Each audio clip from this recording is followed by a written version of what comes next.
sortie tone. 1950, the concrete floor, its gray surface chipped from years of carts and crates scraping across it. The room hummed with the rhythm of foot traffic. Caterers brushed past me, some glancing with polite curiosity, others pretending they did not see me at all. I had been invisible in many rooms before, but being invisible at your own child's wedding carries a different weight, a heavier one. It presses against the ribs, squeezes something inside, until it hurts to breathe. I still remembered the hours I spent trying to wash the faint bleach scent from the fabric. I remembered hoping Celine would notice I tried. I knew now. She had hoped the opposite, that I would not show up at all. The door swung open suddenly. Vivian Sorrell stepped in first, spotless in her ivory blazer, her pearls gleaming like small, cold teeth. She glanced at me as if I were a misplaced object someone needed to tuck away. "This room is for employees," she said flatly, "not guests." I should have said I was a guest. I should have said I was the mother of the bride, but my voice caught in my throat. I had said it once already that night and been treated like a liar. Repeating it felt like begging for humiliation. Thatcher Rhymes walked in behind his mother. His expression, though less shocked than hers, carried the same undertone of irritation. "We do not want drama today," he said. "Celine has enough to focus on. Drama? I was drama to them. My presence was not a mother attending her daughter's life milestone. To them, I was an inconvenience, something messy and embarrassing, something that did not match the story they wanted to tell the world." Before I could gather myself, Celine walked through the doorway. Her dress shimmered even in the dim fluorescent light, layers of satin and lace flowing from her waist like a river. Her veil cascaded down her back, and the makeup artist had painted her face with soft tones that made her look almost porcelain. For a moment, I forgot every painful thing that had happened. Instinct took over, the instinct only mothers understand, the one that survives humiliation and heartbreak and long nights of doubt. I stood up. My voice cracked, but I managed to smile. "You look beautiful, baby." Time froze for one heartbeat. Her eyes flickered recognition, guilt, and something else that vanished too quickly to name. Then, her expression hardened into a surface smooth enough to reflect the people around her. "You were not invited, Mela." Mela, not mom, not even mother. My name thrown at me like a soft slap. I felt something inside me slip, a small thread coming undone from a seam that had held me together for years. I swallowed the hurt, but it did not sink. It stayed lodged in my chest, sharp and unavoidable. Vivian's eyes darted to her son, then back to Celine. They were waiting to see whether she would maintain the image she had built for herself, the well-curated daughter of a respectable family, the woman whose parents were conveniently gone so her CV would appear clean, her backstory inspiring, her presence untainted by my kind of life. Celine lowered her voice, leaning toward her mother-in-law. "I wish she never existed." I was not supposed to hear it, but I did. Every word, every syllable, and hearing it felt like the ground cracked beneath me. My daughter's voice, my child, whom I carried for 9 months, whom I fed with money I did not have, whom I protected with bruised palms and sleepless nights, wished I had never existed. I kept my face still because breaking in front of them would have given them another thing to call pathetic. But inside, something tore, a quiet tear, the kind fabric makes before it gives way completely. I had always thought Celine was ashamed of my poverty. I thought the bleach smell on my clothes, the calloused state of my hands, the secondhand shoes, the tired eyes, that those things embarrassed her. But in that moment, I realized it was not about embarrassment. She did not just wish I were different, she wished I had never been. The staff member beside me cleared his throat lightly, signaling he was ready to escort me elsewhere. Vivian gave him a small nod, confirming it. As he placed a hand on my arm again, more gently this time, as if he realized a little too late that I was not an intruder, I rose to my feet. I heard whispers as we stepped out of the room. Imagine having a mother like that. No wonder Celine never talks about her, She deserved better parents. Each comment was like a tiny blade, not deep enough to kill, but sharp enough to slice. The hallway seemed longer on the way back. I felt the walls closing in slightly, as if they too wanted me out. When the doorstaff door closed behind me, the sounds of the wedding swelled again, clinking silverware, laughter, applause for photographs I would never see. I stood there in the doorway watching Celine through the crack between the wall and the swinging door. Her bridesmaids surrounded her, adjusting her veil. A photographer lifted her chin slightly, asking her to tilt her face toward the chandelier. She looked like she belonged in every corner of that room. She looked like the kind of woman who had everything she ever dreamed of, as long as she pretended the woman who raised her was dead. She never once looked toward the door. That was when I felt a presence beside me. I looked up to see a young woman, perhaps in her early 20s, holding out a plastic cup of water. Her name tag read Piper Wynn. Her eyes were gentle in a way I hadn't seen all evening. "Are you okay, ma'am?" she asked softly. The question was simple, but it cut straight through my chest. No one had asked me that in years, not with judgment behind the words. Her voice had no judgment at all. I took the cup, my hand brushing hers, and answered honestly. "I've been okay for 68 years, I said, hearing my own bitterness for the first time. "That's the problem." Piper sat down on the chair beside me, without hesitation. It startled me. A stranger choosing to sit next to someone who minutes earlier had been treated like dirt under expensive shoes. She looked at the wedding bouquet pinned to my dress. "Are you family?" I stared at the floor before forcing myself to say it out loud. "I am the bride's mother." Her eyes widened. "You? But they said you—" "I know what they said," I cut in gently. "I heard it all." Piper's face twisted with anger. Not at me, but for me. A stranger was angrier on my behalf than my own daughter. That alone felt like a revelation. "Do you need help, ma'am?" she asked. "Yes," I said, standing slowly. "Could you call your manager, please?" She nodded immediately and hurried away. My pulse thudded in my ears. I had not asked for anything. Not respect, not space, not acknowledgement in years. But tonight, something in me cracked open, something that refused to shrink back into silence. Minutes later, the door opened again, and a different man stepped inside. He was older, silver-haired, wearing a dark suit that fit too naturally to be rented. His presence quieted the room instantly. His name tag read Harlandre.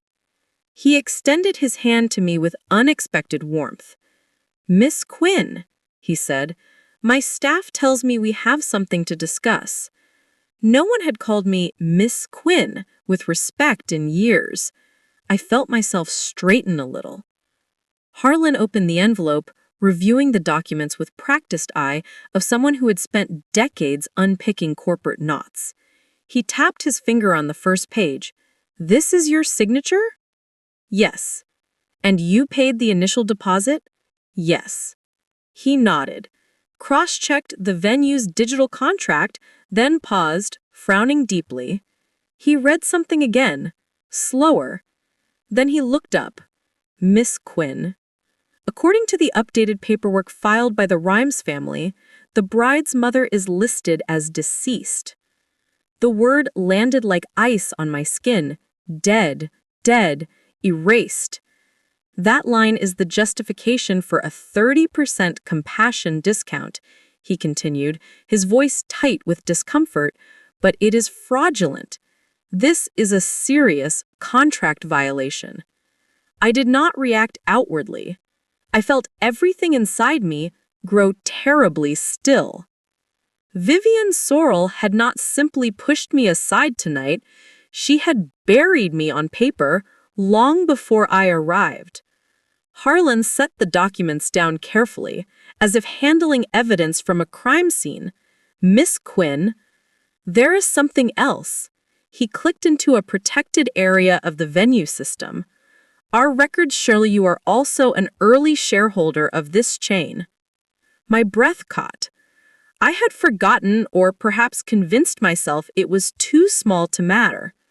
But Harlan explained, early shareholders have authority to block or terminate any event involving fraudulent activity, misconduct, or reputation risk. Which he looked at me steadily. This situation clearly qualifies. I felt heat rise in my chest, not anger, but power. A power I had not felt in decades, not since before my husband died, not since before poverty taught me to shrink. What are my options? I asked quietly. Harlan listed them without hesitation. You At my daughter's wedding, they told me who let this homeless get in, so I left with the catering's check. I had not even caught my breath from the walk across the parking lot when the first words of the night cut straight through me like broken glass. I stepped 3 feet inside the wedding hall, 3 feet, and before I could even close my purse, a sharp voice rang out. "Who let this woman in? She looks like she's here to clean up after." I looked up and saw her. Kiara Solis, my daughter Celine's closest friend, wearing a mauve bridesmaid dress that shimmered under the lights. Her face twisted into something between disgust and amusement as she stared at me like I had crawled out from beneath one of the tables. A woman beside her scrunched her nose and whispered, far louder than necessary, "Is she homeless?" Then came the voice I had dreaded most, calm, clipped, and full of quiet cruelty. "Escort her away from the entrance. She does not belong in the photos." Vivian Sorrell, my daughter's soon-to-be mother-in-law, a woman who had looked at me like an inconvenience from the first day Celine introduced us. She waved her manicured hand at the security guard, as if shooing a stray animal off her porch. And that was how my daughter's wedding greeted me, like a stain someone needed to scrub away. I stood there, trying to steady myself. People brushed past me, perfume and cologne swirling around me, and for a moment I felt the old instinct to apologize for existing. The same instinct that had been beaten into me by years of cleaning other people's floors, other people's bathrooms, other people's messes. The hall sparkled. Golden lights, crystal glasses, white lilies arranged in tall vases. I saw Celine's photographer adjusting some reflective board near the aisle. Everything was curated, polished, expensive. And there I was, wearing a beige dress I had ironed 3 times that morning, hoping it would look newer than it was. My shoes were scuffed on the sides, no matter how hard I had scrubbed them. I knew exactly how I looked in their eyes. But I forced myself not to shrink. The security guard approached. "Ma'am, the staff entrance is around the back." I raised my chin. "I am not staff. I am the mother of the bride." He frowned, scanning me slowly, the way people do when they think you are lying. "Are you sure, ma'am?" A line like that should have been funny in another life. In this one, it just hollowed me out a little more. I took a breath that shook more than I wanted it to. "I am here for my daughter, Celine Hartley." 2 guests passing by snickered. The Hartley girl wouldn't have a mother like this.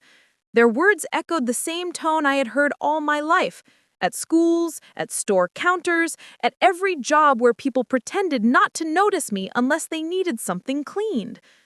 And before I go further, if you feel that justice deserves to be heard, if you want stories like mine not to fade into the dark corners people try to shove us into, smash that hype button. Let my voice travel farther than the place they tried to silence me in. Your support keeps these truths alive. Thank you for listening. The guards stepped closer, but just then, a door to the bridal suite opened, and all the bridesmaids froze. The music softened, cameras stopped clicking, and Selene appeared. My daughter looked beautiful, radiant even. Her white dress shimmered under the lights, the train flowing like a sheet of moonlight behind her. For half a second, her eyes met mine, and something flickered there.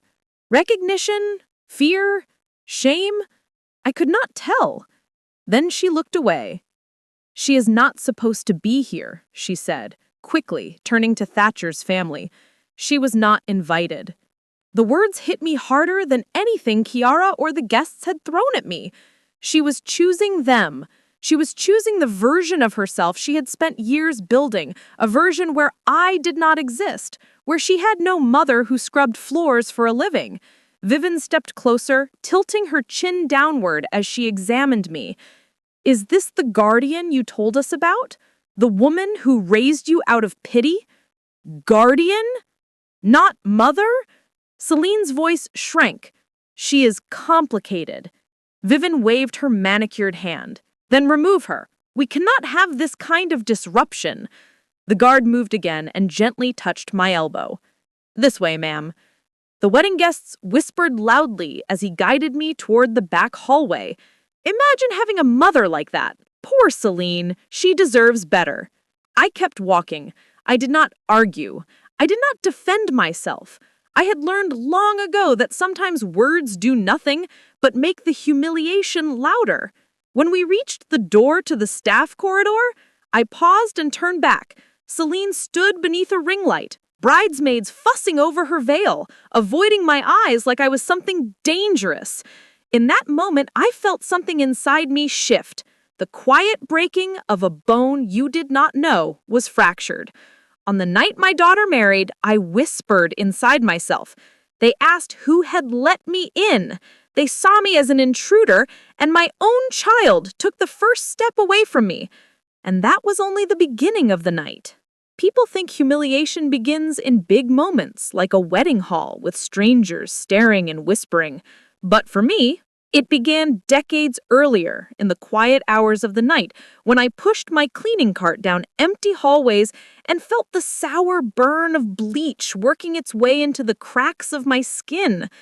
That smell, sharp, bitter, unforgettable, was the scent of my life. It clung to me no matter how many showers I took, no matter how long I soaked my hands in warm water to bring back some softness. I worked nights because it paid a little more, and because it let me be home when Celine woke up. I wanted her to have mornings with me. That mattered. I remember returning home at sunrise, shoes damp, uniforms stiff, my muscles aching in places I did not have names for. Celine would run toward me, arms wide, pressing her little face into my neck without ever mentioning the smell. Back then, she did not care. Children love without conditions. But childhood innocence has an expiration date. When Celine entered elementary school, it began. Tiny comments, whispered jokes, then open ridicule. I arrived once to drop off the lunch she had forgotten. A boy at the door pinched his nose dramatically and announced, "Your mom smells like toilets." A group of kids burst into laughter. Celine's cheeks turned red so quickly I thought she was burning up. I reached out to touch her shoulder. She jerked away so hard she nearly fell backward. "Just go," she hissed. I left the lunch on the steps and walked away, pretending I didn't hear the snickering behind me. That was the first time my daughter recoiled from me. It would not be the last. After my husband died, the little support I had from his side of the family evaporated. They were not wealthy, but they carried themselves as if decency and compassion were luxuries reserved for people who could afford them. They blamed me for his death, as if grief had an address and my name was written on it. They whispered words like bad luck, misfortune, the kind of woman who drains a man's life. I would have taken the insult myself. God knows I had taken plenty by them, but hearing it directed towards Celine carved something out of me I never got back. I saw my daughter listening, absorbing those words, the way children absorb the world. Quietly, deeply, permanently. She grew more self-conscious after that, more careful, more ashamed. When she started middle school, I took a job at one of the administrative buildings on campus. It meant I could pick up extra hours and be closer to her. At least, that's what I told myself. The truth was simpler. It was the best job I could find. The uniform was bright blue, impossible to hide. The mop and broom were standard issue. Everyone knew exactly what I was.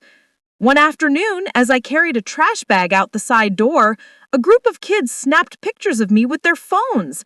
They laughed, pointing, whispering my daughter's name. That night, a photo of me in my uniform circulated online with a caption that read, "Is this Celine's mom? Gross." It spread faster than colds in winter. The following morning, Celine stormed up to me before class even started. Her eyes were full of anger. I did not yet understand. "Why do you always show up?" she shouted. "You ruin everything." Everything? Me? I could not manage a reply. My throat closed up behind my ribs like someone had reached inside and twisted it. I wanted to tell her I worked there for her, that everything I did was for her, that every hour on my feet, every cleaning fluid stain on my clothes, every calloused fingerprint on my hands, all of it was for her. But the words stayed lodged inside me. I did not know how to speak without making things worse. I had already become the problem in her eyes. As Celine grew older, her embarrassment hardened into something sharper. She started talking about successful people she admired, the kind who wrote books about how they had climbed out of poverty with grit and brilliance. She quoted them with a religious fervor. "You don't stay stuck. You rise," she would say